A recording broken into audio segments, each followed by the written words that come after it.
அனைவருக்கும் அஸ்ஸலாமு அலைக்கும் வரஹ்மத்துல்லாஹி வபரகாத்துஹு. அனைவருக்கும் குட் ஈவினிங். இப்போ ரெக்கார்டிங் போட்டீங்க சரியா?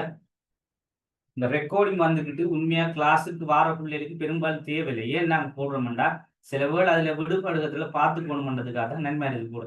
ஆனால் இந்த ரெக்கார்டிங் என்னதுக்கு நாங்கள் வச்சிருக்கோம்டா இது பூரா புதுசாக வர பிள்ளைகளுக்கு கொஞ்சம் காட்டுறதுக்காக தான் இந்த ரெக்கார்டிங்கை நாங்கள் தொடர்ந்து வச்சிருக்கோம் சரியா? ரைட். இப்போ நாங்கள் கடைசியாக வந்துக்கிட்டு அரசியலுக்கும் அரசியலுக்கும் இடையிலான வேறுபாடுகள் என்ற விஷயத்துல பார்த்திருந்தோம்.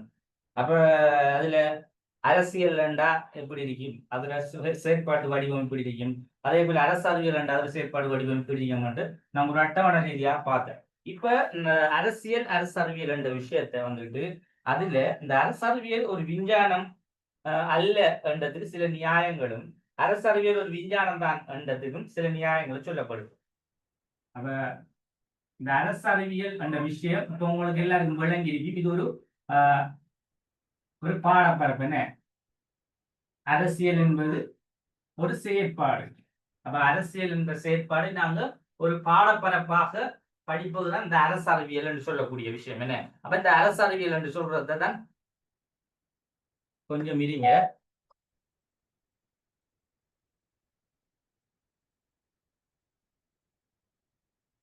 கேமரா கொஞ்சம் செட் பண்ணுவோம்.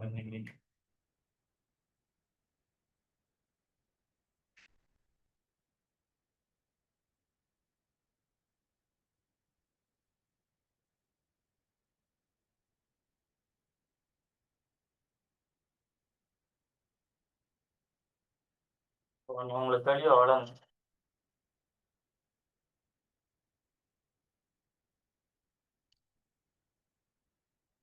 கிளியர் ஆகும் கொஞ்சம் நேரம்.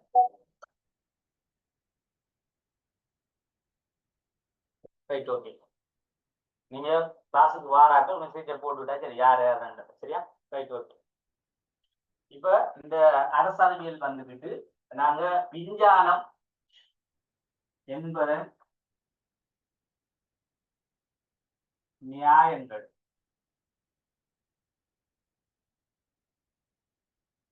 அடுத்த கருத்து அரசியல்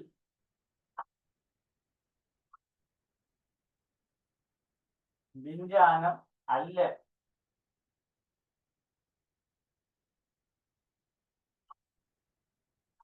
நியாயம். பாருங்க, ரெண்டு வகையாக இந்த அரசியல், அதாவது அரசியல் என்ற செயற்பாட்டு வடிவம் என்று பார்த்தோம். அரசியல் என்ற ஒரு அந்த செயற்பாடு வடிவத்தை நாங்க முறையா படிக்கின்ற ஒரு பாடம் தான் அரசியல் என்று பார்த்தோம். இதுல இந்த அரசியல் விஞ்ஞானம் என்பதற்கான சில நியாயங்களை சில அறிஞர்கள் முன்வைத்திருந்தாங்க. அதன் அடிப்படையில அதே போல ஒரு சில அறிஞர் சொன்னாங்க எப்படின்னா அரசியல் விஞ்ஞானம் அல்ல, அதுக்கும் ஒரு சில நியாயங்கள் இருக்கின்றதை சொன்னாங்க. அப்ப ஏன் அரசியல் விஞ்ஞானம் தான், அதுக்கு பூரணத்துவமான ஆதாரங்கள் நிறைய இருக்குன்னு சொல்றாங்க. ஏன் ஒரு சிலர் அது விஞ்ஞானம் இல்லை, அதுக்கு சில சில ஆதாரங்கள் இருக்கு விஞ்ஞானம் இல்லைன்றதுக்காக சொல்றாங்க. அப்ப ரெண்டு வகையான படித்தரங்கள் இருக்கு, ரெண்டு வகையான கருத்துக்கள் இருக்கு இந்த அடிப்படையில. அப்ப முதலாவது வந்து சொல்லலன்னு பார்க்கலாம். முதலாவது விஷயம் அரசியல் விஞ்ஞானம் என்பது நியாயங்கள். அப்ப இதை விஞ்ஞானம் என்பதற்கான சில நியாயங்கள், விஞ்ஞானம் என்பதற்கான நியாயங்கள் என்றதை நாங்க பார்ப்போம் சரியா? இல்ல முதல்ல நாங்க விஞ்ஞானம் அல்ல என்பதற்கான நியாயத்தை பார்ப்போம் சரியா? அந்த அல்ல முதல் ஓடரை பார்த்துதான் லேசி, இந்த நோட்ஸ் ஓட மாதிரி பார்ப்போமே.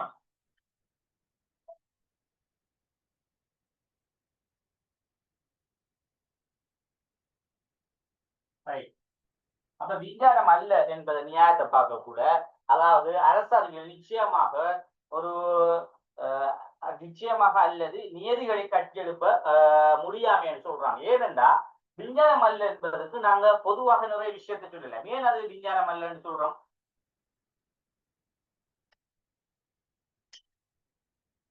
ஏன்னா உண்மையா அரசியலை பாருங்க, நாங்க அதை ஆய்வு செய்யறோம். இப்ப ஆய்வு செய்யறோம்டா ஒரு விஞ்ஞான ரீதியான ஒரு விடயத்தை ஆய்வு செய்யறதுக்கு அதுக்கு நாங்க ஒரு கருதுகோள் ஒன்று சொல்லுவாங்க. கருதுகோள் அதே போல அந்த நாங்க ஆய்வு செய்யற விடயம் வந்துட்டு ஒரு நிச்சயமானதாக இருக்கணும், ஒரு உண்மைத்தன்மையாக இருக்கணும். இப்ப நாங்க ஆய்வு செய்தா அந்த விடயம் சம்பந்தம் ஆய்வு செஞ்சா அதுக்கு முடிவு சரியான ஒரு முடிவு ஒன்று செய்யணும், அந்த இடத்துல பெறப்படணும் சொல்றோம். அப்ப இது விஞ்ஞானம் நாங்க சொல்றோம். இப்ப நீங்க சயின்ஸ் ஓயில படிச்ச பிள்ளைங்க தெரிஞ்சிருக்கீங்க. இப்ப பொதுவான விஞ்ஞான கருத்துன்னு சொல்றாங்க. அப்ப விஞ்ஞானம் என்பது பரிசோதனை விஷயம் என்றால் என்ன, ஒரு ஆய்வு விடயம். அப்ப அப்ப அந்த ஆய்வு செய்யற விடயத்தை நாங்க என்ன செய்யறோம்னா ஒரு ஒரு கருதுகோள் ஒரு ஒரு விஷயத்தை நாங்க ஆய்வு செய்ய போனோம்னா அந்த ஆய்வு செய்யற அந்த பொருளை அவரை தெரிவிக்கணும். அந்த பொருளின் மூலம் பெறப்படுகின்ற அந்த ஆய்வின் முடிவில நிச்சயமான ஒரு முடிவு எல்லாரும் ஏற்கக்கூடிய ஒரு முடிவு கிடைக்கணும்னு சொல்றோம். என்ன பொதுவான கருத்து விஞ்ஞானத்துல. அப்ப இங்க வந்து சொல்றாங்க எப்படின்னா அரசு அறிவியல் வந்துட்டு நிச்சயமான அல்லது நியாயமான நிலையான நியதிகளை கட்டி எழுப்ப முடியாது. அப்ப இதுல வார முடிவை பார்க்கக்குள்ள ஒரு நிச்சயமான முடிவாக இருக்காது. அப்ப எல்லாரையும் ஏற்றுக்கொள்ளக்கூடிய ஒரு நிச்சயமான முடிவு இருந்தால் அது விஞ்ஞானம். என்ன அப்படி இல்லாத இடத்துல அப்ப அரசியல் என்பது ஒரு பாடம் சம்பந்தமான உடைய. அப்ப அதுல வந்துட்டு பொதுவான சில விஷயங்களை சொல்லப்பட்டிருக்கு. இப்ப நாங்க விஞ்ஞானம் என்பது பொதுவாக வந்து பொருள்களை கொண்டு நாங்க ஆய்வு செய்யறது. அப்ப அரசியல வந்து பொருள்களை கொண்டு ஆய்வு செய்யலாம் இல்லை. அப்ப ஏனென்றா அது ஏன் இல்லைன்னு சொல்லணும். அரசியல் என்பது ஒரு மனித நடத்தை செயற்பாடுகளோட சம்பந்தப்பட்ட ஒரு விஷயம். அதால சொல்றாங்க அரசியல் என்ற விஷயத்த நாங்க ஒரு என்ன செய்யலாம் ஒரு விஞ்ஞானம் என்ற விஷயமாக நாங்க அதை ஆய்வு செய்யலாம்.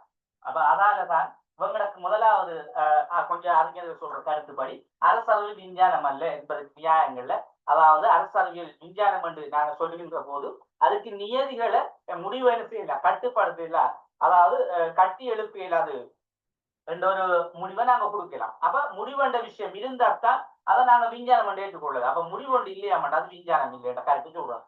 அதே போல இந்த அரசியல் என்ற விடயத்தை கொஞ்சம் மிதிங்க வாங்க முடியட்டும் கொஞ்சம் மிதிங்க அதான் சொல்லுது. ஓகே அதான் முடிஞ்சா சரி ஓகே. இப்ப பாருங்க அடுத்த இரண்டாவது விஷயம் வந்துட்டு ஆய்வுகூட மைய மட்டத்தில் இப்ப ஆய்வுகூடம் கூட இப்ப நாங்க ஒரு இது ஒரு அரசியல் வந்துட்டு நாங்க விஞ்ஞான மண்டத்தை நிரூபிக்கிறது என்ன செய்யணும் ஆய்வுகூட மட்டத்துல அதை என்ன செய்ய போறோம் நாங்க அதை கொண்டு போறோம். அப்ப ஆய்வுகூட மட்டத்துல பார்க்கக்குள்ள இதுக்கு ஒரு பரிசோதனை ஒன்றை நாங்க என்ன செய்வோம் இப்ப இது விஞ்ஞானம் வந்து நாங்க சொல்றோம்டா இது என்ன செய்வோம் ஆய்வுட பரிசோதனையில இது மேற்கொண்டு பார்க்கணும். மேற்கொண்டு பார்த்தா இதுல என்ன அதாவது பரிசோதனை சரியான முறையை மேற்கொள்ற மாதிரி இருக்கணும். என்ன இப்ப நாங்க பொதுவா விஞ்ஞானத்துக்கு பரிசோதனை மேற்கொள்வோம் அதுக்குரிய பொருள்களை எல்லாம் நாங்க அதுக்குரிய சான்றான விஷயங்களை எல்லாம் நாங்க எடுத்து தருவோம். அப்ப இங்க வந்துட்டு அரசியலை பொறுத்தளவுல ஒரு சொல்லப்பட்ட ஒரு விஷயம் தாங்க. என்ன அது பாடப்பரப்பா சொல்லப்பட்ட விஷயம். சொல்லப்பட்ட விஷயம் என்பது ஒரு நடத்தை சார்ந்ததாக இருக்கிறதால அதுக்குரிய அந்த பரிசோதனைக்குரிய அந்த பொருள்கள் மாதிரி இதுக்கு இல்லை. அப்ப அதெல்லாம் சொல்றாங்க ஆய்வுட மட்டத்திலே விஞ்ஞான பரிசோதனை முறையினை பயன்படுத்த முடியாம. அப்ப இதுக்கு ஒரு விஞ்ஞான ரீதியா நாங்க பயன்படுத்துற ஒரு அதாவது ஒரு விடயத்தை சொல்றது அந்த விடயத்தை நாங்க செய்து பார்க்கிறது ஒரு விஞ்ஞானத்துக்கு சில முறைகள் இருக்கிறேன். அப்ப அந்த முறை என்ற விஷயம் இந்த அரசியல் விஞ்ஞானம் அல்ல என்பதற்காக சொல்றாங்க. அப்ப விஞ்ஞான முறை என்ற விஷயம் இல்லாட்டால அரசியல் விஞ்ஞானம் அல்ல என்ற கருத்தை சொல்றாங்க. அதே போல இன்னும் ஒரு கருத்தை சொல்றாங்க அதாவது காரணகாரிய அடிப்படையில் நிச்சயமான எதிர்வுகளை முன்வைக்க முடியாம. அப்ப காரண காரியம் இப்ப அரசியலை பொறுத்தளவில ஒரு விடயம் சம்பந்தமாக என்ன காரணத்துக்காக செய்யறோம் இதால என்ன காரியங்கள் கிடைக்க போகுது ரெண்டு விஷயம் இருக்கு விஞ்ஞானத்துல. விஞ்ஞானத்தின் அடிப்படை என்று சொல்லக்குள்ள அதுல நிறைய பண்பு அடிப்படை விஞ்ஞானத்தில் பொதுவாக நீங்க சயின்ஸ்ல உள்ள மாணவர்கள் ஆரம்பத்துல ஓயில் இருந்தா உங்களுக்கு தெரிஞ்சிருக்கு. அதாவது 10ஆம் ஆண்டுல சொல்லுவாங்க விஞ்ஞானத்தின் அடிப்படை பண்புகள் என்னண்டு அதுலதான் அந்த விஷயங்கள் சொல்லப்படும். அப்ப அதுல காரண காரியம் என்ற விடயம் இருக்கு. அப்ப இந்த காரண காரிய விடயம் என்பது இந்த அரசியல் என்ற விஷயத்துல இருக்காது அதை சொல்றாங்க. அப்ப காரண காரியத்தை அடிப்படையில நாங்க ஒரு விஷயத்த ஒரு முடிவு ஒன்றனே கிடைக்கப்பெற்ற முடிவை நாங்க மற்றவர்களுக்கு எதிர்வு கூறுவோம். அந்த விடயம் இதுல கிடைக்காதாமன்றத இந்த அரசியல் விஞ்ஞானம் அல்ல என்று சொல்லக்கூடிய சில அறிஞர்களோட கருத்தா சொல்லப்படுது. அதே போல இன்னும் ஒரு சில கருத்து சொல்லப்பட்டிருக்கு அரசியலின் மூலக்கொள்கை ஒருமைத்தன்மை காணப்படாது. அப்ப அரசியல்ல வந்துட்டு அதுல மூலக்கொள்கை இப்ப அரசியல் வந்துட்டு என்ன அதுல கொள்கை அதாவது மக்களுடைய நலனுக்காக மக்களுடைய பொதுவான நலன் விஷயங்களை ஒரு ஒரு பாதுகாப்பாகவும் அதை ஒரு நிர்வாக ரீதியாக செயற்படுத்தக்கூடிய ஒரு வடிவம் என்று சொல்லலாம் அரசியல். இல்லாட்டி ஒரு ஆட்சி வடிவம் என்று சொல்றோம். பொதுவாக சொல்லக்கூட அரசியல் என்பது ஒரு அரசியல் என்பது ஒரு ஆட்சி வடிவத்தை நாங்க ஒரு பாடப்பரப்பாக படிக்கிறது. அப்ப அதான் அரசியல். அப்ப இந்த அரசியல் என்றதை இங்க சொல்றாங்க ஒரு மூலக்கொள்கை இதுக்கு ஒரு மூலக்கொள்கை ஒருமைத்தன்மை காணப்படாது. அப்ப ஒருமையான இப்ப நாங்க பரிசோதனை ஒன்றை மேற்கொள்றோம்னா அந்த இடத்த ஒரு ஒருமையான இல்லாத மேற்கொள்ளக்கூடிய ஒரு மூலக்கொள்கையோட அங்க இருக்கு விஞ்ஞானத்துல. ஆனா இந்த இடத்துல அந்த விஷயம் இருக்காது என்றதை அவங்க சொல்றாங்க காரணமாக. அதே போல விஞ்ஞான முறைகளை முழுமையாக பயன்படுத்த முடியாம உண்மையா பாருங்க அரசியலை பொறுத்தவரை விஞ்ஞான முறைகள் என்ற விஷயத்தில் இருக்காது. ஏன் இருக்காது இது ஒரு விஞ்ஞான வடிவமாக இல்லை. ஏன் இது மனித நடத்திட சார்ந்த ஒரு மனிதன் நடத்தினக்குள்ள ஒரு எண்ண ரீதியாக நாங்க சொல்லக்கூடிய செயல்பாடுகள். அப்ப அதால இதை பூரணமாக இதுல விஞ்ஞானம் என்று சொல்லக்கூடிய விஞ்ஞானம்னா நாங்க கற்புலனால பார்க்கக்கூடிய அந்த பரிசோதனை செய்யக்கூடியதான் விஞ்ஞானம் சொல்றோம். அப்ப இந்த விஞ்ஞான முறைகள் என்ற விஷயம் அந்த இடத்துல இருக்கணும். அப்ப இந்த இடத்துல விஞ்ஞான முறை பயன்படுத்தப்படாது என்று கருத்தை சொல்றாங்க. அதே போல பாடத்தை கற்பதற்கு சீரான செயல்முறைக்கு மூலக்கொள்கைக்கும் இல்லாமையாகும். அப்ப இந்த பாடத்தை கற்பதற்கும் சீரான செயல்முறை, அப்ப இந்த பாடத்தை நாங்கள் கற்க விஷயம் அறிக்கலாம், அதை ஒரு சீரான செயல்முறையை கொண்டு போறது அறிக்கலாம். அப்ப இந்த விடயத்தை கொண்டு போறதுக்கு ஒரு மூலக்கொள்கை இல்லாமை. அப்ப இந்த அரசறிவியல் என்ற விஷயத்த அப்ப நாங்க ஒரு பாடமாக அடிப்படை பேசிக்ல இருந்து இதுல என்னென்ன விஷயம் இருக்கின்றதை நாங்க பார்த்துட்டு போகலாம். அது ஏன் அது ஒரு அரசியல் என்ற பொதுவா மனிதன் பொதுவான செயற்பாடு நடத்தைன்னு சொல்றாங்க. அந்த விடயத்தை நாங்க ஒரு கற்கை ரீதியா பார்க்கறது அரசியல் சொல்றாங்க. அப்ப இந்த கற்கை ரீதியா பார்க்கும் ஒரு விடயத்தை நாங்க ஒரு இதுல சொல்லப்படுற மாதிரி பாடத்தை கற்பதற்கு சீரான செயல்முறைக்கு மூலக்கொள்கை இல்லை. ஏனென்றா விஞ்ஞானத்தை பொறுத்தளவிலே விஞ்ஞானம் என்பது உண்மை தன்மையானது. நாங்க ஒரு விடயத்தை நாங்க பரிசோதிச்சா அதுல உண்மையான தன்மை முடிவு ஒன்று கிடைக்கும். ஆனா இந்த இடத்துல இது சில வேட உண்மையா அமைக்கலாம், பொய்யா அமைக்கலாம் என்ற கருத்தை நாங்க எடுக்கல. ஏனென்றா அரசாங்கத்தை பொறுத்தளவிலே நாங்க இங்க விஞ்ஞானத்தை செய்யற மாதிரி ஒரு உண்மை தன்மை இருக்காது. சில நேரங்கள் அரசாங்கம் காலத்துக்கு காலம் வேறுபட்ட கருத்தையும் கொண்டு வரும். இப்ப மக்களுடைய நடத்தை வந்து எந்த வகையில மாறுபடுதோ அதுக்கேற்ற மாதிரி அரசியலுமே செய்யும்.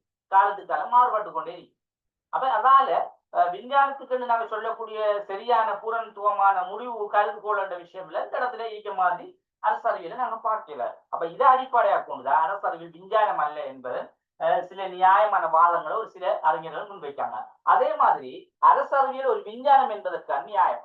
அப்ப உங்க விஞ்ஞானம் அல்லன்னு சொல்ற மாதிரி அரசறிவியல் விஞ்ஞானம் தான், நாங்க ஒரு சில நியாயங்களை கொண்டு நாங்க விஞ்ஞானம் சொல்றோம் என்று ஒரு சில அறிஞர்கள கருத்து பட சொல்லப்படுது. அப்ப அந்த அடிப்படையில் நாங்க பார்க்கலாம். முதலாவதாக பொதுமைப்படுத்தப்படாத முடிவுக்கு வர. அப்ப பொதுமைப்படுத்தப்படாத முடிவுக்கு வரலண்டா இப்ப விஞ்ஞானத்தில ரெண்டு விஷயம் ஒன்று பொதுமைப்படுத்தக்கூடிய, அதாவது எல்லாரையும் ஏற்றுக்கொள்ளக்கூடிய முடிவுக்கும் வரலாம். சில வேளைகளை பொதுமைப்படுத்தப்படாத முடிவுக்கும் வரலாம். நாங்க ஒரு பரிசோதனை மேற்கொண்டா முடிவு வந்துகிட்டு எங்களுக்கு எல்லாரையும் ஏற்றுக்கொள்ளக்கூடிய மாதிரி சில நேரங்கள் அந்த பரிசோதனை அந்த முடிவு வந்துகிட்டு, அதாவது இப்ப நாங்க செய்கிற அந்த பொறுப்பு ஏற்றுக்கொள்ள இது பிள்ளையான முடிவு வந்து நாங்க ஏற்றுக்கொள்ள. அப்ப அந்த அடிப்படையை வச்சு அவங்க என்ன சொல்றாங்கன்னா பொதுமைப்படுத்தப்படாத, அதாவது ஏற்றுக்கொள்ளப்படாத முடிவையும் நாங்க எடுக்கலாம். இப்ப விஞ்ஞானத்தை பொறுத்தளவிலே ரெண்டு, அதாவது சரியான முடிவும் இருக்கும், சில நேரங்களில் பிள்ளையான முடிவும் இருக்குதான். ஏன் அதை நாங்க செய்யக்கூடிய செயற்பாடை பொறுத்து. அப்ப அதால பொதுமைப்படுத்தப்படாத முடிவுக்கு வராது. அப்ப அது விஞ்ஞானம் தானே என்ற மாதிரி சொல்றாங்க. அதே போல விஞ்ஞான முறைகளை பயன்படுத்தி மறுசறிவாய்வுகளை மேற்கொள்ளலாம்.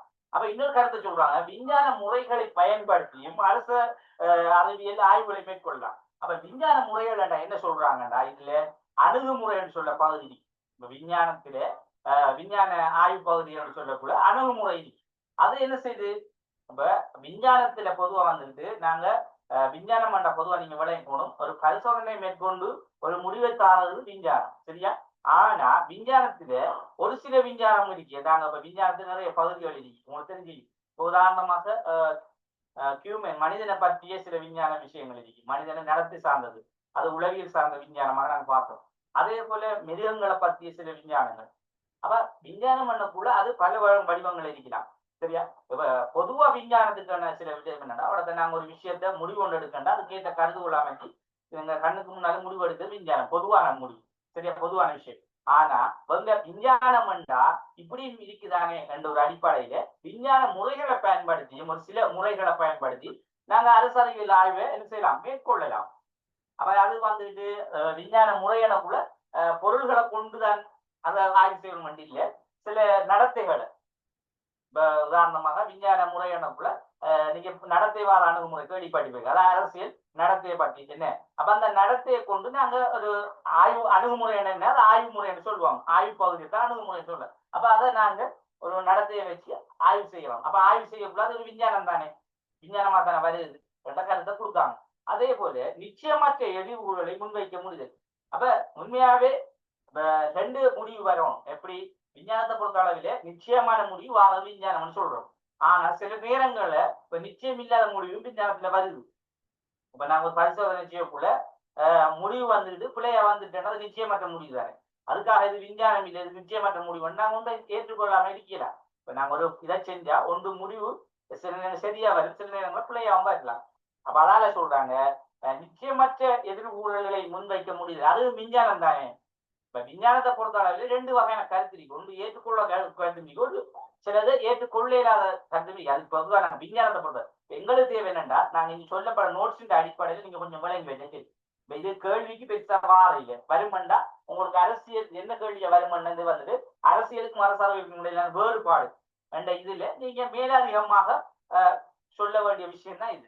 அரசியல் என்பதை தொடர்ந்து விஞ்ஞானம் அல்ல என்று கொஞ்சம் சொல்றாங்கன்னா அதுக்கு இந்த காரணங்களை கொடுக்கலாம். சரியா, மேலதிகமான விடையை தான் நான் சொல்றது. சரியா, அப்ப நீங்க அந்த கேள்விகள்ல வந்துட்டு கேள்வி உங்களுக்கு எப்படி தருவாங்கன்னா அரசியலுக்கும் அரசாங்கத்துக்கும் இடையிலான தொடர்பு தான் கேள்வி. அந்த தொடர்பு உள்ள நீங்க வேறுபாடையும் கொடுக்கலாம். அதோட சேர்த்து உங்களுக்கு ஒரு 20 மார்க்ஸ் கேள்வி வேண்டாம், மேலதிகமான கொஞ்சம் விடை இருந்தா தான் 20 மார்க்ஸ் பூரணமாகும். என்ன பூரணமாவா இருக்கு. இப்போ உதாரணமா 20 மார்க்ஸ் கூட நல்ல விளையணும் பிள்ளையே. இப்ப நீங்க 2027 எழுதுறண்டாலும் இப்ப சொன்னதை நீங்க விளங்கி வச்சுக்காங்க. ஏன்னா நாங்க அடுத்தடுத்து பயிற்சிகள் எல்லாம் எக்ஸாம் பயிற்சிகள் அதான் பார்க்க போறோம். அப்ப 20 மார்க்ஸ் சொன்னக்குள்ள 4 பேஜ் எழுதணும். ஒரு பேஜுக்கு 5 மார்க்ஸ் படி நீங்க 4 பக்கம் எழுதணும். உங்களோட எக்ஸாம் எழுதுற பேப்பர் மெத்தட் வந்துட்டு ஃபுல் ஸ்கை பேப்பர். எனக்கு எக்ஸாம் அளவு பரீட்சை செய்யக்குள்ள அந்த மெத்தட்ல தான் உங்களுக்கு பரீட்சை நான் செய்ய வைப்பேன். எப்படியாண்டா எம்சிக்கு நீங்க அதே போல ஸ்ட்ரக்சர் எழுதக்குள்ள எல்லாத்துக்கும் அந்த இந்த பேப்பர் என்ன ஃபுல் ஸ்கை பேப்பர் வாங்கி வச்சுக்காங்க. அதுல 1 இருந்து 20 வரைக்கும் நம்பர் போட வேண்டியா அதுக்கு நம்பரை போடுங்க, எழுத்து கேள்வின்னா அதுல எழுதுங்க. அதே போல ஸ்ட்ரக்சர் வந்துட்டு 4 கேள்வி, சிலது 3 எழுத வேண்டி வரும், சில 4 எழுத வேண்டி வரும். அது அந்த அதை ஃபுல் ஸ்கை பேப்பர்லயே எழுதுது. சரியா, அப்ப நீங்க 10 மார்க்ஸுக்கு 15 மார்க்ஸ் நான் தந்துட்டு வேண்டாம், 15 மார்க்ஸ் வந்து 2 பக்கம் படினா போதும். ஆனா அது கேட்ட மாதிரி தான் கேள்வி தருவேன். 15 மார்க்ஸ் நோட்ஸ் இருக்க கேள்வி தான் தருவேன். சரியா, ரைட். அப்ப இதுல வந்துகிட்டு நாங்க நிச்சயமற்ற எதிர்கூறலையும் முன்வைக்க முடியும் என்ற கருத்தை சொல்றாங்க. அப்ப அதையும் நாங்க விஞ்ஞானம் என்ற கருத்துக்காக நாங்க அந்த கருத்தையும் மேற்கொள்ளலாம். இப்ப இறுதியாக ஒரு விஷயத்தை நாங்க பார்க்கலாம். என்னன்னா விஞ்ஞானத்தை இன்னும் நாங்க இதை விஞ்ஞானம் என்று சொல்றது இன்னும் ஒரு விடயத்தை சொல்றாங்க. அப்படின்னா விஞ்ஞானத்தை பயன்படுத்துகின்ற புள்ளி விவரங்கள் கணித முறைகள். இப்ப கணித முறை என்று சொல்ற கணிதம் என்ற குறியீடு எண்ணிக்கை, அதே போல புள்ளிகள் அதுல வரும் குறியீடுகள் புள்ளிகள் போடுற அதெல்லாம் வந்துட்டு விஞ்ஞானம் தானே. என்ன விஞ்ஞான முறை தான் அது. இப்ப கணிதம் வந்துட்டு விஞ்ஞான முறை தான், கணித இலக்கங்கள் எல்லாம் வந்துட்டு விஞ்ஞான முறை தான். அப்ப இந்த கொமனான சில விடயத்தை வச்சு இந்த விஞ்ஞான முறைகள் வந்துட்டு எப்படியாண்டா இதெல்லாம் வந்துட்டு விஞ்ஞானத்துல இருக்கின்ற முறைகள் தானே, பயன்படுத்தப்பட முறைகள் தானே. அப்ப அதை வந்துட்டு அரசியல் பயன்படுத்துறாங்க.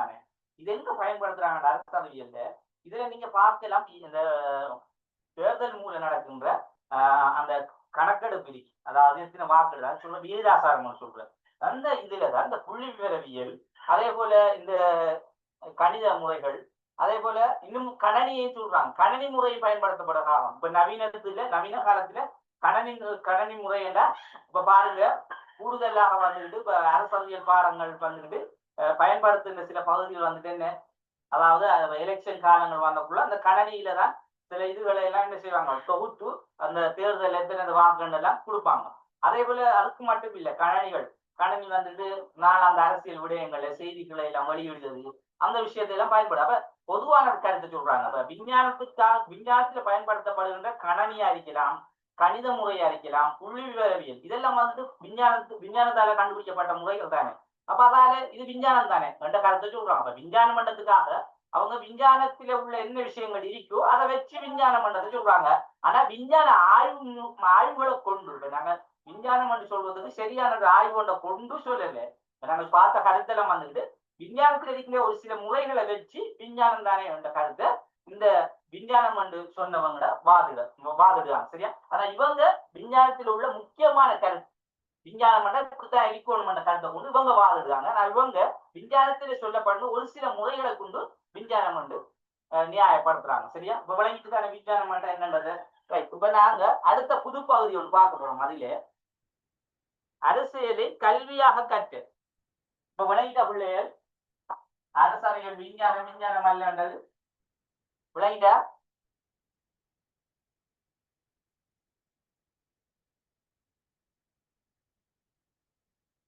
விளங்குதாக்க சொல்லுங்க, திரும்பி விளங்கப்படுது.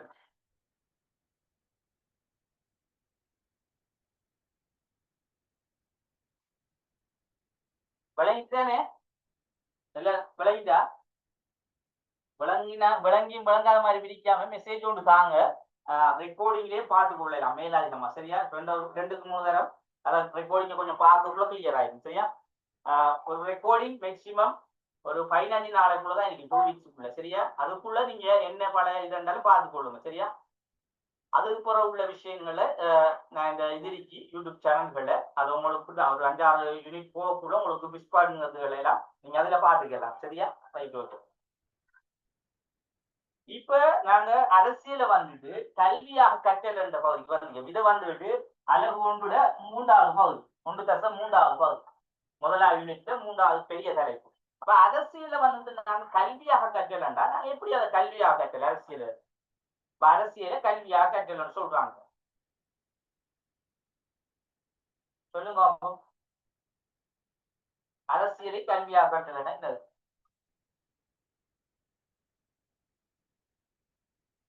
நாங்க இந்த அரசியல் அரசியல் ரெண்டுக்கும் உள்ள முக்கியத்துவத்தை தான் நம்ம படிக்கணும், முதலாவது யூனிட் தான். அப்ப இதுல இந்த அரசியல் எண்ணத்தையும் பார்க்கணும், அரசியல் எண்ணத்தையும் பார்க்கணும். அந்த அரசியல் எண்ணத்துல இருந்தால் அரசியல் பாடம் நாங்க படிக்கின்ற இந்த பொலிட்டிக்கல் சயின்ஸ் பாடம் உருவாக்கப்பட்டது அதாக சரியா. அரசியல் என்ற அரசியல் விஞ்ஞானம். அப்ப ஆரம்பத்தில் அரசியல் என்ற ஒரு செயற்பாட்டை தான் நாங்க ஆரம்பத்துல இருந்து வந்த அந்த அரசியல் என்ற செயற்பாடை நாங்க இப்ப அரசியல் என்ற கல்வியாக கற்கையாக நாங்க படிச்சு கொடுக்கிறோம். அப்ப ஆரம்ப காலத்துல அது ஒரு செயற்பாடாகவும் அரசியல் என்றது ஒரு பாடமாக செயற்படலை. அப்ப அந்த ஆரம்பத்துல இந்த அரசியலை நாங்க ஒரு பாடமாக பார்க்கணும்ன்றதுக்காக அரசியல் என்ற ஒரு பாடமாக மாறியது. இப்ப இந்த அரசியல் என்றதை நாங்க அண்மை காலத்துல இருந்து முழுமையாக ஒரு ஆய்வு செஞ்சு அரசியல் விஞ்ஞானம் அதே போல அரசியல் என்ற 2 பேர், அரசியல் அல்லது அரசியல் விஞ்ஞானம் என்ற பெயரை கொடுத்து இப்ப பூரணத்துவமாக நாங்க இப்ப படிக்கின்ற பாடம் அரசியல் பாடமாக மாற்றப்பட்டிருக்கு சரியா. அப்ப இந்த அரசியலை நாங்க ஆரம்பத்துல இருந்த இந்த அரசியல் என்ற விஷயத்தை ஏன் நாங்க கல்வியாக கற்கணும். அப்ப இந்த கல்வியாக கற்கணும் என்ற ஒரு விளைவு, அதுல ஒரு விளைவின் அடிப்படையில தான் அரசியல் என்று மாறும். அப்ப இந்த அரசியலை நாங்க சும்மா கல்வியாக கற்காம சும்மா அரசியல் என்னென்ன சும்மா ஒரு செயற்பாடு வடிவத்தில நாங்க கண்ணுக்கு முன்னாலே இதான் அரசியல் என்று நாங்க விளை கொண்டுதான் இருக்க வேண்டியது. அப்ப அதனால்தான் அரசியல் என்றதை நாங்க ஒரு கல்வி ரீதியாக படிச்சா அதை நாங்க மட்டும் பிரயோசனம் அடையாம இதுக்கு புறவார சமூகங்களும் அதே போல இதனூடாக இது சம்பந்தமாக இன்னும் மாணவர்கள் அதே போல ஏனைய பெரிய பெரிய கல்விமான்கள் அவங்களும் இதுல ஒரு முன்மாதிரியா வரலாம் என்றதான் இந்த அரசியல் என்பது ஒரு கல்வி ரீதியாக மாற்றுறாங்க. அப்ப அதனாலதான் அரசியலை கல்வியாக கற்றல் என்ற செயற்பாடு வருது. அப்ப இந்த அரசியலை கல்வியாக கற்றல் என்ற விஷயம் 2 வகையாக பார்க்கப்பட்டது. ஒன்று அதை சொல்றாங்க நடைமுறை ரீதியான கற்கை ரீதியான கற்கை. அதே நடைமுறை என்றால் சாதாரணமாக நாங்க அரசியலை நாங்க பொதுவா அரசியல் என்னன்றது நாங்க போக வரக்குள்ள அரசியல் என்ன சும்மா அப்படிதான் ஒரு ஆட்சியை செய்கிறது அரசியல். இல்லாட்டி சொல்லுவாங்க அரசியல் என்றா சும்மா நாளாந்தம் எங்களை நாட்டை நிர்வாகம் செய்யற விஷயம். அதே போல ஒரு தலைவர் என்ன செய்வார், நாட்டை கட்டியார் சும்மா கொமனா அப்படி கதைக்க விஷயம் தான் அரசியலை நடைமுறை ரீதியாக நாங்க படிக்கிற விஷயம். ஆனா ஒரு கற்கை ரீதியா படிக்கக்கூடிய அரசியல் என்றா அதாவது அரசியல் தொடங்கினத்திலிருந்து இப்ப நாங்க நடைமுறையில் அரசியல் உள்ள விஷயங்கள் என்ன செஞ்சு கொண்டிருக்கோமோ அது வரைக்கும் உள்ளதை ஒன்று மூடாம இல்ல ஒரு முறையாக தெளிவாக படிக்க விஷயம் தான் அரசியலை கல்வியாக கற்றுக்கொண்டது. இப்ப விளங்குதா? அப்ப 2ஆக பிரிக்க காரணம். அப்ப இந்த அரசியலை கல்வியாக கற்றல் என்ற விஷயம் வந்துட்டு அதாவது எப்ப உருவாக்கப்படுதுன்னா அந்த அரசியல் எப்ப தோன்றிக்கோ அந்த காலம் இருந்து இதை ஒரு கல்வியாக நாம் கற்கணும் என்ற ஒரு முறை உருவாக்கப்பட்டது. அப்ப இதுக்கு அந்த நேரத்துல அரிஸ்டோட்டிலும் பிளேட்டோ 2 பேரும் தான் ஒரு முக்கிய கர்த்தாவாக இருந்தாங்க. அரசியலை ஒரு அரசியல் பாடப்பரப்பாக அரசியலை கல்வியாக கொண்டு வரணும் என்பது ஒரு முன்மொழிஞ்சப்பட்ட இந்த 2 அறிஞர்களின் மூலமாக தான் உருவாக்கப்பட்டதுன்னு சொல்றாரு. அப்ப கிறிஸ்துக்கு முன் பாருங்க 4ஆம் நூற்றாண்டில் இருந்து சுமார் 2500 ஆண்டுகளாக அரசியல் என்பது பாடமாக கற்கப்படுது. அப்ப இது 2500 அதாவது கிரேக்க காலத்திலே அதாவது கிறிஸ்துக்கு முன் 4ஆம் நூற்றாண்டு கிரேக்க காலத்திலே இருந்து இன்று வரைக்கும் அதாவது 2500 ஆண்டுகள் வரைக்கும் ஒரு கல்வியா கற்க வேண்டும் என்ற ஒரு துறையாக இது என்ன செய்யுது பாடப்பரப்பாக வளர்ச்சி அடைஞ்சு வருது. அப்ப இதனாலதான் இதுக்கு முக்கியத்துவம் என்ன செஞ்சாங்கண்டா இந்த அரசியல் கற்கையின் விடயப்பரப்பு இதுல உள்ள இந்த அணுகுமுறைகள் மற்றும் செயல்முறைகள் என்பன பரவல் அடைஞ்சி அப்ப இன்று வரைக்கும் என்ன செய்யுது இந்த அரசியல் வந்து பல்வேறு பகுதிகளிலும் ஒரு துறையாக அரசியலை கடந்து கொண்டோம். அப்ப உண்மையா பாருங்க இதை சொல்ற விஷயம் எல்லாம் ஆரம்ப காலம், அதாவது எப்போ உருவாகுது, அரசியல் உருவாக்கப்பட்ட கிரேக்க காலம்னு சொல்லுவாங்க. அப்ப கிரேக்கத்தில் இருந்து கிறிஸ்துவ 4ஆம் நூற்றாண்டிலிருந்து இன்று வரைக்கும் 2500 ஆண்டுகளாக இதன் செய்து ஒரு வளர்ச்சி அடைந்த துறையாக அவங்க சொல்றாங்க. அப்ப வளர்ச்சி அடைந்தது மட்டும் இல்லாம இதுல அந்நேரம் இருந்து இன்று வரைக்கும் அணுகுமுறைகள், அதே போல செயல்முறைகள், இது எப்படி பரவல் அடைந்தது என்பதை ஆராய்ந்த சில விடயங்கள், அதே போல அரசியல் பல்வேறு பகுதிகளை கற்கும் சில விடயங்கள். அப்ப இவ்வாறான விடயங்கள் எல்லாம் படிப்படிப்படியா ஒவ்வொரு காலகட்டமா ஆய்வு செஞ்சு கடைசா இதை முடிவா செஞ்சாங்க. அரசு அறிவியலை ஒரு கற்கும் துறையாக என்ன செஞ்சாங்க, முடிவெடுக்காங்க. அரசு அறிவியல் ஒரு கற்கும் துறை, நாங்க எல்லாராலையும் ஏற்றுக்கொண்டுட்டோம். அப்ப அரசு அறிவியலை எல்லாருமே செய்யணும், ஒரு கற்கும் துறை தான் அரசு அறிவியல் என்ற கருத்தை முடிவாக கொண்டு வராங்க. அந்த அடிப்படையில அரசு அறிவியலை கற்கும் துறையாக 2 கருத்துக்கள் அடிப்படையில் நோக்கினார்கள். அதில் ஒன்றுதான் நடைமுறை ரீதியான கற்றல், மற்றொன்று கற்கை ரீதியான கற்றல். ஒன்று நடைமுறை ரீதியான கற்றல்,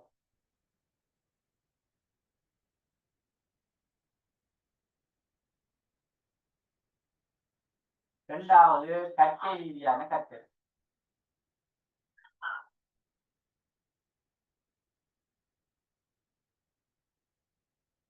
பாருங்க, நடைமுறை ரீதியான கற்றல், கற்கை ரீதியான கற்றல். அப்ப இதுல நடைமுறை ரீதியான கற்றல்னா நாங்க சொன்ன மாதிரி சாதாரணமாக எங்களோட சமூக மத்தியில நாங்க பொதுவாக ஒரு குடும்பத்தோடையோ அல்லது ஒரு அரசியல் செயற்பாடுல கொஞ்சம் ஆர்வம் காட்டக்கூடிய யாராவது இருந்தாலோ அல்லது சமூகத்தில் இருக்கிற குழுக்களூடாகவோ நாங்க ஒரு அரசியல் விடயத்தை பேசிக்கொள்வது, சும்மா சாதாரணமாக நாங்க அரசியல் விடயத்தை அவங்க சொல்றதை கேட்டுக்கொள்வது, இப்படி சமூகத்தில நடக்கின்ற ஒரு விடயம் தான் ஒரு சாதாரணமாக நாங்க வழக்க போக்குள் நடக்கின்ற ஒரு அதாவது அரசியலை பத்தி நாங்க படிக்கிறது. சாதாரணமாக போக்கு வரக்குள்ள ஒரு ஆட்சி சொல்றதை கேட்கிறது, அவருக்கு நாங்க சொல்லிக் கொடுக்கிறது. இது நடைமுறை ரீதியான கற்றல் சொல்லலாம். சரியா? கற்கை ரீதியானது என்பது ஒரு முறையாக ஒரு தொகுக்கப்பட்ட, அதாவது அரசியல் என்ன, அதுக்கு சில பாடப்பரப்புகளும் வரையறைகளும் அதுல என்னென்ன விஷயங்கள் உள்வாங்கப்பட்டிருக்கின்ற ஒரு முறையாக அதாவது தொகுக்கப்பட்டிருக்கும். அப்ப அந்த முறையாக தொகுக்கப்பட்டது அது முறையான சும்மா இல்ல, அது ஆய்வு செஞ்சு விஞ்ஞான ரீதியான சில விடயங்களை கொண்டு ஆய்வு செய்வாங்க. ஆய்வு செஞ்சு இந்த கருத்தை ஏற்றுக்கொள்ளலாமா, இனி வரும் சமூகங்களுக்கு இந்த கருத்து நல்லமா, இந்த அரசு சார்ந்த கொள்கை வந்துட்டு இனி வரும் சமூகங்களை ஏற்றுக்கொள்ளலாமா என்ற கருத்துக்கள் எல்லாம் ஒரு கற்கை ரீதியான வடிவம் பண்ணக்குள்ள அதை ஆய்வு செஞ்சு முடிவெடுப்பாங்க. அப்ப அந்த அடிப்படையில் வருகின்ற முடிவைத்தான் என்ன செய்யற கற்கை ரீதியான வடிவமாக ஏனையவர்கள், அதாவது பல்கலைக்கழக மாணவர்கள் அறிக்கலாம், அதே போல பாடசாலை மாணவர்களாயும் யாராக இருந்தாலும் கல்வி கற்கின்ற யாராக இருந்தாலும் இந்த கற்கை ரீதியான வடிவத்தை முறையாக படிப்பாங்க. அப்ப இந்த அடிப்படையில தான் நாங்க நடைமுறை கற்றல் கற்கை ரீதியான கற்றல் வழங்க வேண்டியது. சரியா? அப்ப இங்க என்ன சொல்லப்படுதுன்னு பார்த்தா, நடைமுறை ரீதியான கற்றல் என்பது இது நாம் முறையாக பெற்றுக்கொள்ளும் கற்கை ஒன்று அல்ல, இது எமது அன்றாட வாழ்க்கையில் அனுபவங்களின் மூலம் முறைசாரா வகையில் பெற்றுக்கொள்ளும் அறிவு என்பதாகும். அதாவது நாம் வாழும் சமூகத்தில் குடும்பம், அயலவர்கள், நண்பர்கள், மத நிறுவனங்கள், ஊடகங்கள், அரசியல் கட்சிகள் போன்ற பல்வேறு விடயங்களில் பெற்றுக்கொள்ளும் அறிவாகும். இப்ப பாருங்க, பொதுவான கருத்துன்னு அதாவது எங்களோட குடும்பங்களூடாக, மத நிறுவனங்களூடாக, அரசியல் கட்சிகளினூடாக, அதே போல அயலவர்கள், நண்பர்கள், அதாவது சில நாங்க ஒரு ஏதாவது ஒரு குழுக்களை ஒரு ஒரு உதாரணமா சில இயக்கங்கள், இளைஞர் இயக்கங்கள், அதுகளூடாகவும் நாங்க படித்துக் கொள்ளலாம். அப்ப பொதுவாக சில சமூகத்தில் என்னென்ன அமைப்புகளோ, என்னென்ன நிறுவனங்களோ அல்லது குடும்பங்களோ, அதாவது அதுல என்னென்னலாம் இருக்கோ சமூகம் சார்ந்த, அதாவது எங்களோட தொடர்புடையவங்க யாரெல்லாம் இருக்கோ அவங்களூடாக நாங்க கற்கின்ற ஒரு முறைதான் இது. சாதாரணமாக நாங்க கற்றுக்கொள்வது. அதே போல இதுக்கு உதாரணம் இன்னும் ஒரு சில விடயங்களை சொல்லலாம். அப்படின்னா, நடைமுறை ரீதியாக நாம் அறிவை கற்றுக்கொள்ளும் போது எமது தனிப்பட்ட விருப்பு வெறுப்பு, நலன்களை, தீயவைகள் பொருந்திக் கொள்ளும். உதாரணமாக அப்ப இந்த நடைமுறை ரீதியாக நாங்க என்ன செய்யறோம், இந்த கற்கையை கற்றுக்கொள்ளக்குள்ள சில விடயங்களை நாங்க இப்ப பாருங்க, இப்ப என்னதான் நாங்க நடைமுறை ரீதியா சாதாரணமாக இப்ப வரக்க போக்குள்ளவங்கள்ட்ட நாங்க சில விஷயத்த அரசியல் சார்ந்த விடயங்களை கேட்டு அறிஞ்சு கொள்வது, சில நேரங்கள அவங்களுக்கே சில அரசியல்ல சில நுணுக்கமான சில விடயங்கள், அதாவது கல்வி சார்ந்த விடயங்கள்ல எல்லாமே முறையா சொல்லப்பட்டிருக்கா. அப்ப அவங்க ஒரு அரசியல் என்று சொல்லக்கூடிய அந்த பாடப்பரப்பை முழுமையா படிச்சுக்காக இல்லை. அப்ப அவங்க வந்துட்டு அவங்களும் சாதாரணமாக இந்த அரசியல் நடக்கிற விஷயங்களை சும்மா காதால கேள்விப்பட்டதை நம்ம கிட்ட சொல்ற விஷயம் தான். அப்ப அதே போல ஒரு உதாரணம் சொல்லலாம். அப்படின்னா, அதாவது இப்ப பெண்களுக்கு உதாரணத்துக்கு சொல்றாங்க பாருங்க, பெண்களுக்கு வந்துட்டு பெண்களுக்கு இப்ப இந்த பெண்ணியல் வாதம் என்ன புதுசாக அறிமுகப்படுத்தப்பட்டது. இப்ப இந்த பெண்ணியல் அணுகுமுறை பெண்ணியவாதம் என்ற விஷயம் அது கொண்டு வரப்பட்ட ஒரு கேள்வி ஒன்று இப்ப நாங்க ஒரு ஆள்கிட்ட போய் கேட்டோம். அப்ப சொல்றாரு அது என்னதுக்கு எனக்கு தெரியாது, சும்மா கொண்டு வந்திருப்பாங்க, இல்ல பெண்களுக்கு வந்து அரசியல் ஏதாவது பங்கு பற்றணும் என்ற நோக்கத்துக்காக கொண்டு வந்திருக்காங்க லேசா ஒரு கருத்தை சொல்லிவிட்டு அவர் போவார். ஆனா இதே விஷயத்த கற்கை ரீதியாக சொல்லக்குள்ள அதுக்கு சில வழிமுறை சொல்லிப்பாங்க. அது ஏன் நாங்க கொண்டு வந்தோம், பெண்ணியல் வாதம் பெண்ணியல் அணுகுமுறை விஷயத்தை என்னது நாங்க கொண்டு வந்தோம் என்று சொல்லப்படும். என்ன சொல்லப்படும், பெண்கள் வந்தது சமூகத்தில மதிப்பில்லாமல் அவங்கள் அடிமைத்தனமாக அவங்களுக்கு சில கோரிக்கைகள் முன்வைக்கப்படாமல் சில கருத்துக்களை சொல்லப்படும். அப்ப இந்த கருத்தின் அடிப்படையில் தான் அவங்களுக்கு சில உரிமைகளை கொடுப்பதற்காகவும் அவங்களை சமூகத்தில நல்ல ஒரு இடத்தையும் பாதுகாப்பாகவும் கொண்டு வருவதற்காகவும் தான் இதை நாங்க பெண்ணியல் வாதமும் பெண்ணியல் முறை கொண்டு வந்த சொல்லுவோம். அப்ப இப்படியான கருத்து வந்து ரெண்டுக்கும் வித்தியாசப்படுது. பார்த்த வழங்குதாரு நடைமுறை எனக்குள்ள அவங்க லேசா சொல்லிட்டு போவாங்க. ஏன்னா அதுல முக்கியமான விடயங்கள் அவங்களுக்கு தெரியாது. ஆனா கட்சி ரீதியாக்குள்ள முக்கியமான விஷயங்களை என்ன செய்யலாம் சொல்லி இதுக்காக இதை கொண்டு வந்ததை நாங்க முறையா படிச்சோம் ஆக்கள் என்ன செய்வாங்க சொல்லுவாங்க. அப்ப அந்த அடிப்படையில இதுல இந்த உதாரணத்தை நாங்க சுட்டி காட்டலாம். அப்ப பெண்களை அரசியல வந்துட்டு மேற்கொள்வதற்கு பலம் இல்லை என்ற பதிலை நடைமுறை அளவினை வெளிப்படுது. அப்ப அவங்க சொல்லுவாங்க பெண்களை கொண்டு வந்து என்ன செய்ய அவங்க அரசியல்ல செய்யக்கூடிய பலம் இல்லையே, சும்மா கொண்டு வந்து என்ன செய்ய அவங்க போயிட்டுவாங்க. இது ஒரு கருத்து. ஆனா அதே சமயம் அரசியலை ஒரு கட்சித்துறையா கட்டுற விஷயத்துல பார்க்கின்ற போது ஒரு அரசியல் தோற்றப்பாடு அல்லது பிரச்சினையை விஞ்ஞான முறையில் கற்றலை இது குறிக்கும். அப்ப விஞ்ஞான ஆய்வுகள் முறையில கிடைக்கப்பட முடிவு பிரகாரம் கற்கின்ற ஒரு செயற்பாடு இது. இதுல கோட்பாடு அணுகுமுறை ஊடாகவும் வழிப்படுத்தப்பட்டு அதிலிருந்து முறையாக தரப்பட்ட தகவல்கள் தரவுகள் மற்றும் சான்றுகள் என்பதன் அடிப்படையில் கற்றல் என்பதாக முறையாக கொண்டு வரப்பட்ட சான்றுகள் தகவல் அடிப்படையில தொகுக்கப்பட்ட ஒரு பாடப்பரப்பு தான் தர சர்வேன்னு சொல்றோம். அப்ப அதுல இந்த உதாரணமாக இந்த பிரச்சனையை சொல்றாங்க எப்படின்னா, அந்த பெண்களுக்கு வந்துட்டு பாராளுமன்றத்துக்கு பிரதித்துவத்தை அதிகரிக்க வேண்டுமான்னு கேள்வி. எந்த பிரச்சனையில் இங்கு கோட்பாடுகள் கருதுகோள் ஒப்பீட்டு ரீதியான சர்வதேச அனுபவங்கள் மக்கள் அபிப்பிராய வாக்கெடுப்பு ஆகிய வழிமுறைகளை திரட்டும் தரவுகளின் அடிப்படையில் மேற்கொள்ளப்படும் ஆய்வுகளின் முறையில் முன்வைக்கப்படும். அப்ப இங்க வந்து என்ன சொல்றாங்கடா, அப்ப பெண்களுக்குரிய விஷயத்தை வந்துட்டு நீங்க எடுத்த உடனே பெண்கள் பலம் இல்லைன்னு சொல்லக்கூடாது என்ன. அப்ப அதாவது இவங்க சொல்றாங்க இங்க முறையாக அவங்களுக்கு ஏன் நாங்க இந்த கொண்டு வந்திருக்கோம், இதுக்கு என்னதுக்கு நாங்க கொடுக்க போறோம் சில கோட்பாடு எண்ணக்கர ரீதியாக ஆய்வுகளை மேற்கொண்டு அதனூடாக அவங்களுக்கு எப்படி அந்த பதவியை கொடுப்பதுன்னு சொல்லி பார்க்கப்படும். அதே மாதிரி இது என்னதுக்கு நான் கொண்டு வந்தேன்றது சொல்லப்படும். அப்ப எல்லாமே இங்க வழிமுறையாக சொல்லப்படுது. அப்ப இந்த அடிப்படையில தான் நாங்க அரசியலை கல்வியாக கற்றல் என்ற பகுதி, நடைமுறையாக கற்றல், அதே போல கற்கை ரீதியாக கற்றல். இப்ப இதுல அடுத்த மூன்றாவது பகுதியை பார்ப்போம். இப்ப விளங்கிட்டானே அரசியல் என்ற விஷயத்த நாங்க எப்படி கற்கை ரீதியாக பார்க்க. இந்த கேள்வி ஏற்கனவே 2 தரம் வந்துருக்கு சரியா பிள்ளையார். உங்களோட பாஸ் பேப்பர்கள்ல நீங்க இது பிறகு சரியா வாங்கினா நீங்க பாருங்க. உங்களுக்கு பாஸ் பேப்பர் போறதுக்கு அவசியம் இல்லை. நாங்க பேப்பர் கிளாஸ் செய்ய போக்குல நானே அதுக்குரிய பிடிஎஃப் மாதிரி தருவேன் சரியா, நீங்க அவசியப்பட தேவை. அப்ப இதுல நீங்க விளங்க வேண்டிய விஷயம் என்னன்னா, அதாவது நடைமுறை ரீதியாக கற்றல் அரசியல் கல்வி ரீதியாக கற்றல், கற்கை ரீதியாக கற்றல் என்று சொன்னா கல்வியாக கற்றல் என்று சொன்னா 2 வகையாக நாங்க பிரிக்கிறோம். அது ஒன்று நடைமுறை ரீதியான கற்றல், கற்கை ரீதியான கற்றல். சரி அப்ப விளங்கிட்டு தானே. இதுல விளங்காத சொல்லுங்க அப்போ. அரசியல் கல்வியாக கற்றல்ல 2 பகுதி. இது வந்துட்டு உங்களோட எம்சிக்கும் வரும். இது வந்துருக்கு அடிக்கடி வார வினாவும் தான். ஏன்னா முதலாவது யூனிட்டுக்குள்ள பெரும்பாலான பெரிய கேள்வி வரும், சின்ன சின்ன பகுதி வரும். ஏன்னா இது பேசிக் அடிப்படை அரசாங்கம் அடிப்படை கேள்வி என்றதால கட்டாயம் ஒவ்வொரு வருஷமும் இதுக்குள்ள இருந்து கேள்வி ஒன்று போடுவான். ஸ்ட்ரக்சருக்கும் வரும், எம்சிக்கு பகுதிக்குள்ளே வரும்.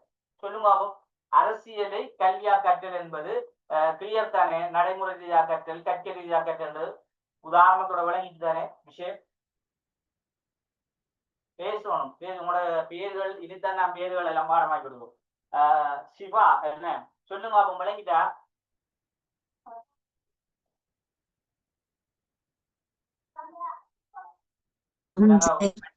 விளங்கிட்டா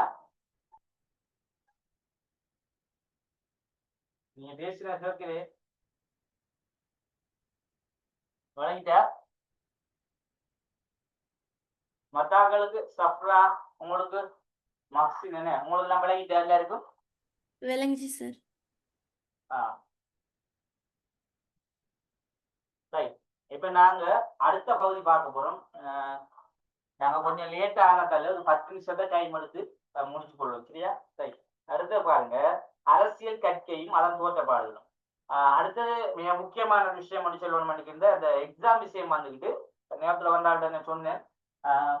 உங்களுக்கு வந்துட்டு அதாவது இப்போ வார முதலாம் தவணை பரீட்சை வந்து உங்களுக்கு 12ஆம் மாதம் 15ஆம் தேதி என்னமோ ஸ்டார்ட் ஆகுதுன்னு போட்டிக்கினேன்.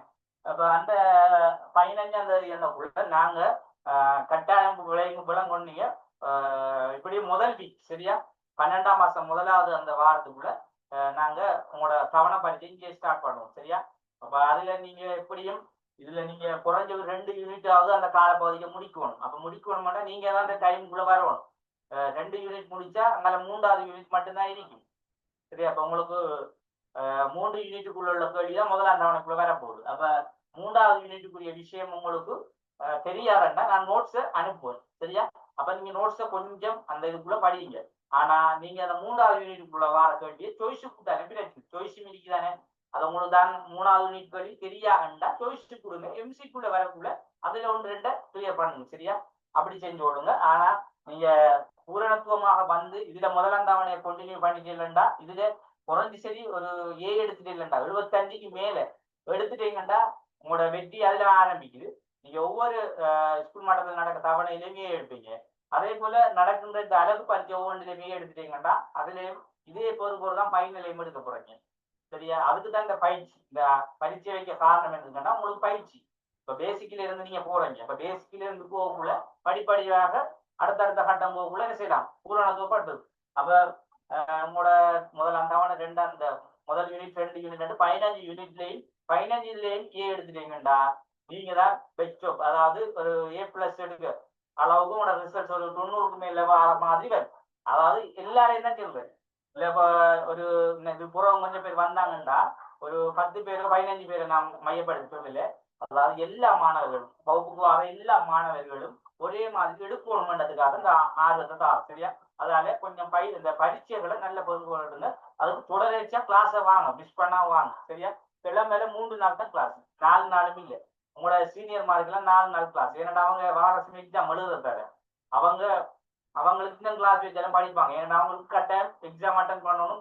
அடுத்தது இனி ரஃபான பகுதியில் போகுது. இப்ப அயலுக்கு வந்துட்டு இந்த 7வது இது போகுது, ஜாப் எல்லாம் தொடங்க போறோம். அப்ப அப்படியான பகுதியில் போகக்குள்ள இனி அவங்க இன்ட்ரெஸ்டா படிக்கணும். ஏன்னா அதான் இதுல கொஞ்சம் நெருக்கமான பகுதி யாப்புகள், அதுல நாடுகள் படிக்கிறது அதெல்லாம் கொஞ்சம் விளங்கி படிச்சா மட்டும்தான் கொஞ்சம் எழுதிக்கு கொஞ்சம் மார்க்ஸ் எடுக்க சரியா. அதுக்கு கட்டாயம் கிளாஸ் வரும், இல்லாட்டி வழங்காது. அது எந்த பகுதியும் வழங்க கிளாஸ் வராது சரி. ஓகே. அப்ப இதுல இந்த நடைமுறை ரீதியாக கற்கை ரீதியாக கற்றல் விஷயத்தை நாங்க விளங்கிட்டோம். இப்ப அடுத்த பார்ப்போம். கொஞ்சம் பார்த்துட்டு கிளாஸ் முடிச்சு போடும் சரியா. இது என்ன வழக்கம்ன்றத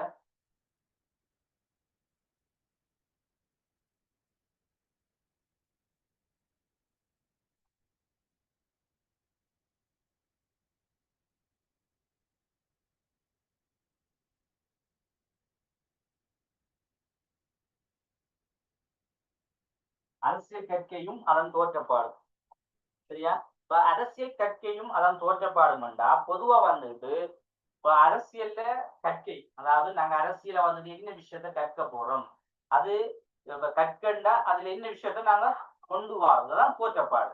அப்ப இதுல என்ன தோன்றி இருக்கி அதை என்னத்தை கற்க போறோம் அப்படி விளங்கினாலும் சரி.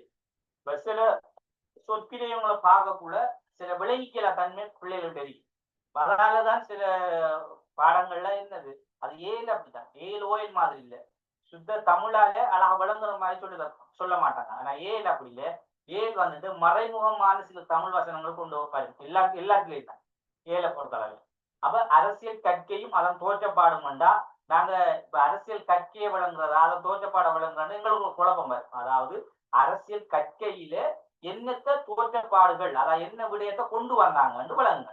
இதைத்தான் எப்படி சொல்லி அரசியல் கற்கை நாங்க அரசியல் பாடத்தை படிக்கோம்னா அதுல என்ன விஷயங்கள் உள்வாங்கப்பட்டது அப்படி விளங்கினாலும் சரி. அப்ப அந்த அடிப்படையில அரசியல் என்ற பொது தோற்றப்பாடு அதாவது பல்வேறு பிரிவுகளுடன் விளங்கிக் கொள்வதான நோக்கமாக கொண்டு மேற்கொள்ளப்படும் பயிற்சி அரசியலை கற்றல் என்பதாகும் சரியா. அப்ப அந்த அடிப்படையில இத நீங்க பார்க்கல் வந்துட்டு கடந்த 2000 நாங்க பார்த்த சுமார் 4 நூற்றாண்டுகள் கடந்த அதாவது 2500 ஆண்டுகளாக கிரேக்க காலத்திலிருந்து இன்று வரைக்கும் இந்த அரசியல் கற்கை அதன் தோற்றப்பாடும் வளர்ச்சி அடைந்த ஒரு சுவையாக காணப்படுது. அப்ப இன்றைய நேற்றைய விஷயம் இல்லை. அரசியல் விஷயம் எப்ப உருவாகுதோ அதுல இருந்து அரசியல் கற்கையில அந்த என்ன விஷயத்தை நாங்க படிக்க வேண்டிய விஷயமும் அந்த தோற்றப்பாடுகள் உள்வாங்கப்பட்டது. அப்ப அந்த அடிப்படையில ஒரு 5 விடயங்களை கொண்ட தோற்றப்பாடுகள் இந்த அரசியல் கற்கையின் முக்கியத்துவமாக இருக்கு. அப்ப அதுல நீங்க பார்க்கலும் அதுல முதலாவது அரசியல் நிறுவனம், அதே போல அரசியல் பயன்பாடு அல்லது நடைமுறைகள், அதே போல ஆட்சி அரசாட்சி, அதே போல அரசியல் நடத்தி அரசியல் கருத்தியல். இந்த 5 விடயங்கள் தான் அரசியல் கற்கையின் முக்கியத்துவமான விடயம். இப்ப இதுல இந்த அரசியல் கருத்தியல் என்பது ஒரு நீங்க அழகு 5ல படிக்க போற ஒரு பகுதியான அரசியல் கருத்தியல். ஏன் நான் சொல்றேன்டா, இந்த முதலாவது யூனிட்ல நீங்க பார்க்கிற விஷயம் அடுத்தடுத்த ஒவ்வொரு யூனிட்லயும் ஒவ்வொரு அழகிலையும் ஒவ்வொரு தலைப்பா வரும். ஏன்னா அது அரசியல் பாடம் அப்படிதான். அதாவது எல்லாமே ஏதோ வகையில் தொடர்பாட்டு 15 யூனிட்டும் நீங்க ஆரம்பத்துல இருந்து படிச்சு போகல ஒவ்வொரு யூனிட்லயும் நீங்க சின்ன சின்ன பகுதிகளை பார்க்கணும், பெரிய ஒரு பகுதியா ஒவ்வொரு அழகா பார்க்க வேண்டிய வேறு நல்ல நெருக்கமான தொடர்பை மாறி மாறி கொண்டிருக்கிறது அந்த அரசியல் பாடம். சரியா, ஒவ்வொரு அளவுக்குள்ளேயும் மாறும். அப்ப அதுலதான் இந்த அரசியல் கருத்தியல் என்று சொல்லக்கூடிய விஷயம் வந்துட்டு இதுல ஒரு 5வது யூனிட்டாக அரசவையில ஒரு 5வது பாடமாக நாங்க அடுத்தது பார்க்க போறோம்.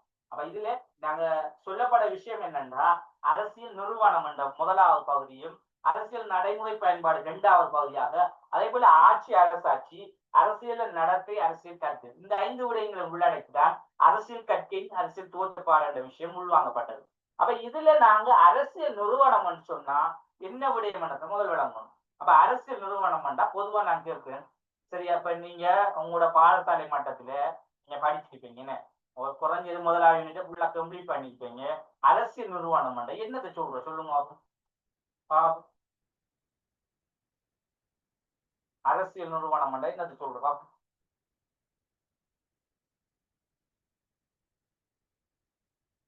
நீங்களும் பேசணும் பிள்ளைகள், உங்களோட இருக்க சில விடயங்களும் வெளியே வரணும். அப்பதான் நீங்களும் சில விஷயம் பொலிட்டிக்கலோட கொஞ்சம் தொடர்பு அறிக்கையிலானதை விளங்கலாம். பாப்போம். அரசியல் நிறுவனங்கள் என்ன சொல்லுங்க பாப்போம். சமிலா சொல்லுங்க அப்ப நீங்க அரசியல் நிறுவனம் என்ன?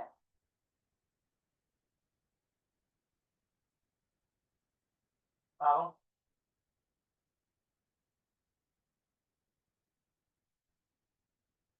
சரி, நான் எழுதுறேன் பாருங்க, இதை வச்சு நீங்க சொல்லுங்க.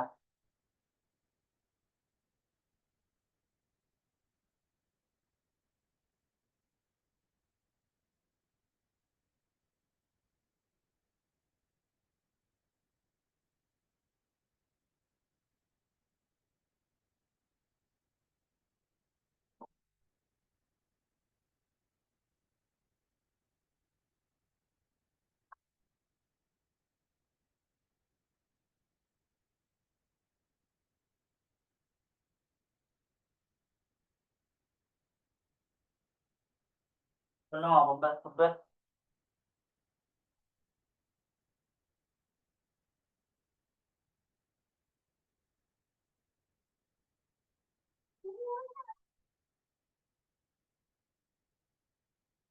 சொல்லுங்களேன் என்னது அரசியல் நிறுவனங்கள்டா? நாங்க முதலாவது தோற்றப்பாடுல முதலாவது அரசியல் நிறுவனம் என்ன? அரசியல் நிறுவனம் முதலாவது. இப்ப அரசியல் நிறுவனம் என்பதுல அதாவது சில உதாரணங்களாக நாங்க அரசாங்கம், அரசியல் கட்சி, சிவில் சமூகம், அமுகக்குழு, பாராளுமன்றம், சட்டத்துறை, நீதித்துறை, நிர்வாகத்துறை, இதுல நாங்க ஒரு உதாரணமான சில நிறுவனங்களை சொல்றோம்.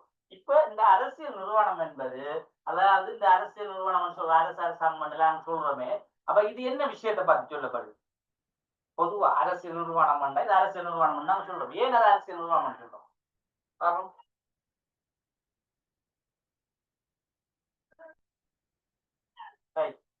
அரசியல் நிறுவனம் என்பது ஒரு அரசினுடைய அதாவது அரசியல் நிறுவனம் என்பது அதாவது அரசியலுடைய செயற்பாடுகளை இப்ப பொதுவா வந்துட்டு அரசியலுடைய செயற்பாடுகளை யாரு செய்யற பொதுவா அரசியல் என்ற செயற்பாடை யாரு செய்வா? சமூகத்தில் இருக்கிற மக்கள் நாங்கதான் செய்ய போறோம். அப்ப அதை எடுத்துடனே போய் உதாரணமாக நாங்க பாருங்க, எங்கட அரசியல் நிறுவனமாக எங்கட பாராளுமன்றத்தை எடுப்போம். இந்த பாராளுமன்றம் வந்துகிட்டு பாராளுமன்றத்துல இருக்கின்ற ஒரு ஆட்டம் வந்துட்டு எங்கள்கிட்ட என்ன சொல்லணும், அரசியல் விடயங்களை செய்கிறது என்ன அதாவது அரசியல் சேவைகளை செய்வது, இந்த அரசியல் சில பொருளாதார திட்டங்களை தர, உதவிகளை தரலாம். இதெல்லாம் அரசியலுடைய செயற்பாடு. இப்ப இந்த செயற்பாடை வந்துட்டு அந்த பாராளுமன்றத்தில் இருக்கிற ஒரு நபர் தான் வந்து என்ன செய்யணும். அப்ப அதுக்கு அவர் செய்யணும்டா அவருக்கு ஒரு இடம் ஒன்று தான் ஒதுக்கி கொடுப்போம். அப்ப அதைத்தான் அந்த அரசியல் நிறுவனம்னு சொல்றாங்க. அப்ப அந்த இடத்துல இருந்துதான் அவர் தன்னுடைய சேவைகளை செய்வார். அவர் பாராளுமன்றத்தில் இருக்கின்றவர் இங்க வர அவசியம் இல்லை. அவர் அங்க இருந்து அவருக்கு இன்னொரு நிறுவனத்தை அவர் உருவாக்குவார். அந்த நிறுவனத்துக்கு அதை கொடுப்பார். அவங்க அந்த அதிகாரத்தை எடுத்து இன்னொரு நிறுவனத்துக்கு கொடுப்பாங்க. அப்படி கடைசியா எங்கட பெட்டிக்குள்ள பிரதேச செயலத்துக்கு அது சேரும் அந்த முடிவு விடு. அப்ப அரசியல் நிறுவனம் என்பது ஒரு அரசியலுடைய செயற்பாடுகளை செய்கின்ற ஒரு பிரமுகர்களாக, ஒரு செயற்பாட்டாளராக இருக்கின்ற ஒரு நிறுவனம் இல்ல ஒரு அமைப்பு முறைதான் அரசியல் நிறுவனம் சொல்றோம். அப்ப எந்த ஒரு சமூகத்திலும் அரசியலானது நிறுவனமாக்கப்பட்டு இவ்வாறு நிறுவனமாக்கப்பட்ட அரசியல் பிரசித்தி பெற்ற அம்சமாக அரசாங்கம், நீதிமன்றம், பாராளுமன்றம், அமைச்சரவை, அரசியல் கட்சி மற்றும் உள்ளூராட்சி மன்றங்கள் போன்றவை காணப்படுகின்றன. அப்ப ஏன் இந்த அரசியல் நிறுவனங்கள் என்று சொல்லக்கூடிய பகுதிகள் இல்லாம நாங்க அரசியலை செய்யலாமா என்று பார்த்தா செய்ய முடியாது. ஒரு தனி நபர் வந்துட்டு அரசியல போய் இலங்கையை எடுத்துக்கிட்டோம்னா இலங்கையில் இருக்கின்ற 2.5 கோடி மக்கள் இருக்கிறேன். இப்ப இதுலயும் வந்துகிட்டு இந்த பிரஜைகள், அதாவது வாக்குரிமை அதாவது முக்கியத்துவப்படுத்தப்பட்ட 18 வயசுக்கு மேற்பட்டவங்க, இப்ப இவங்களைத்தான் நாங்க பிரஜைகள் சொல்றோம். அப்ப இவங்கள்ட்ட இப்ப போய்தான் அரசியலை செய்ய வேண்டியது, என்னவங்க தான் அரசியல் தொடர்பான. அப்ப இந்த மிச்சப்பட்ட அதாவது ஒரு 2.5 கோடியில நாங்க 1,00,000 பேர் எடுப்போமே வாக்குரிமை தகுதியா, அந்த 1,00,000 பேர்கிட்ட போய் தனி ஒரு ஆள் போய் எல்லா ஊர் அப்ப போய் அரசியலை செய்யலாமா? இல்லை. அப்ப அந்த அரசியல் செய்வதற்கு சில படிமுறை இருக்கு, சில நிறுவனங்கள், அமைப்புகள் இருக்கு. அதனூடாகத்தான் அந்த அரசியலை முறையாக செய்வதற்காக இந்த அரசு என்ற பகுதியும், அரசாங்கம் என்ற பகுதி, அரசியல் கட்சி என்ற பகுதி, சிவில் சமூகம் என்ற பகுதி, பாராளுமன்றம் என்ற பகுதி, சட்டத்துறை என்ற பகுதி, நீதி நிர்வாகம் என்ற பகுதி, அதாவது சமூகத்திலே இருக்கின்ற நாங்க எங்களுக்கு என்னென்ன விடயங்களூடாக இந்த அரசியல் நாங்க பெறணும்டா இந்த அரசியல்ல நிறுவனம் என்றது ஒரு முக்கியத்துவமாக இருக்கு. அந்த நிறுவனத்தின் ஊடாகத்தான் நாங்க இந்த அரசியல் என்ற விஷயத்தை பெற வேண்டியிருக்கு. அதனாலதான் இந்த விடயங்கள் அனைத்தும் அரசியல் நிறுவனங்களாக முக்கியத்துவப்படுத்தப்பட்டிருக்கு. வழங்குதா?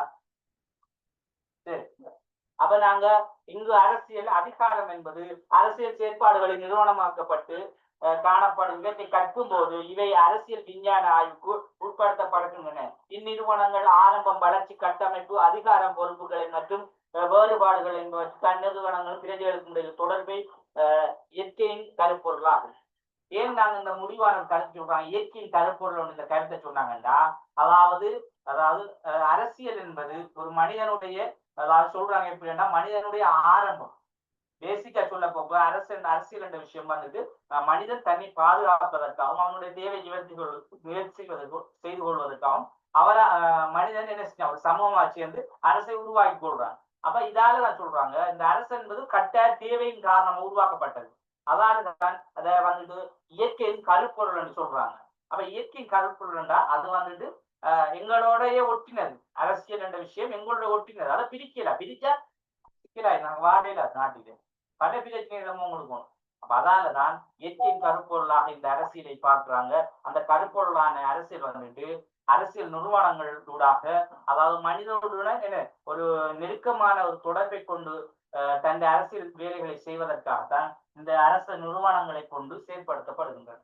இப்ப வளர்ந்து நாங்க டைம் ஓவர் ஆகிட்டு ஓகே, நாங்க அடுத்த கிளாஸ்ல பார்ப்போம். வந்தவங்க மெசேஜ் போடுங்க, நான் ரெக்கார்டிங் அனுப்பி வச்சுட்டியா. இப்ப இன்றைய கிளாஸ் எல்லாரும் கிளியர் தானே? கொஞ்சம் கன்ஃபார்ம் பண்ணுங்க பாபு. கிளியர் இல்லாட்டி சொல்லணும். விளங்கிட்டா விளங்கலையா?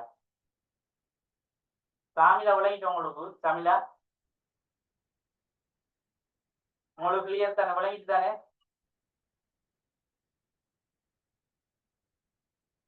மெசேஜ் ஒன்று போடுங்க. உங்களுக்கு பேச இல்லாட்டி மெசேஜ் ஒன்று போடுங்க. விளங்கிட்டு சொல்லுங்க பாப்போம். எல்லாரும் எது விளங்கல இல்ல